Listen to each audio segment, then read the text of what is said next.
ang Philippine Air Force makakatanggap pa ng isang C-130 Hercules mula sa Estados Unidos. Ito nga po mga idol, ang ikalawang C-130H aircraft na pinanocure noon pang Horizon 2. Yan ang pag-uusapan natin, pero bago yan, kung bago ka lang sa aking channel, huwag mong kalimutang mag-like, subscribe at i-hit mo na rin ang notification bell button para lagi kang updated sa mga bagong videos natin.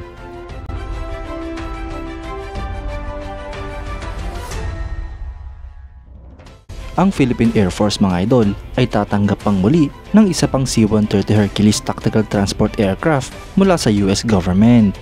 Ang eroplano nga pong ito mga idol sa kasalukuyan ay sumasailalim na sa flight test bago ito ilipad patungong Pilipinas. Ang eroplanong ito mga idol ay dating nagsiserbisyo sa US Air Force. Ito nga po ay dating AC-130W Stinger 2 gunship bago ito tanggalan ng mga armas at makonvert bilang transport aircraft.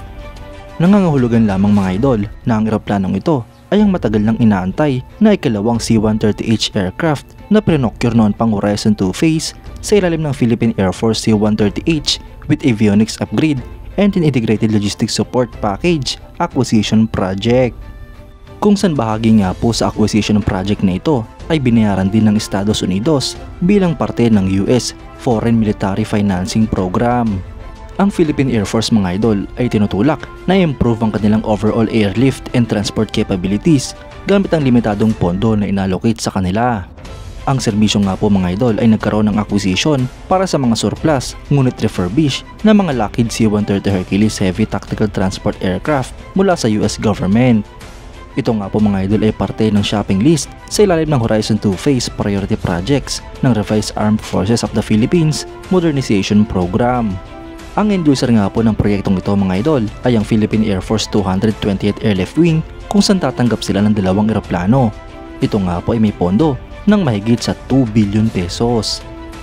Ang acquisition mode dito mga idol ay US Foreign Military Sales at Foreign Military Financing Program, habang ang pondo naman ay majority nagmula sa GAA funds gamit ang AFP Modernization Program Trust Fund na babayaran via multi-year obligatory allocations. Ang winning proponent sa proyekto mga idol ay ang US Department of Defense kung saan magdi-deliver sila ng mga C-130H Hercules Heavy Tactical Transport Aircraft na refurbished at upgraded ng US designated contractor. Ang unang eroplano mga idol na na-deliver sa Pilipinas noong February 2021 na may tail number na 5125 ay napabalita nga rin pong nag-crash noong ding July 2021. Ang eroplano nga pong ito mga idol ay nag-crash sa Ulu-Sulu kung saan kinumpirma nga po ng Department of National Defense na sakay nito ang 3 piloto, 5 crew members at 84 na pasahero na karamihan ay Philippine Army troops mula sa 4th Infantry Division. Ayon nga po sa reports ay meron nga pong kabuuan na 4 na pong injured na personnel na kalaunan ay nakarecover din, ngunit sa kasamang palad ay merong 17 ang namatay. Ayon din sa report, ang 3 piloto ay nakasurvive at hinarap ang kanilang pananagutan sa nasabing pag-crash. Marahil ito nga po ang dahilan mga idol kung bakit napatagal ang pagdating ng isa pang C-130H Hercules ng Philippine Air Force.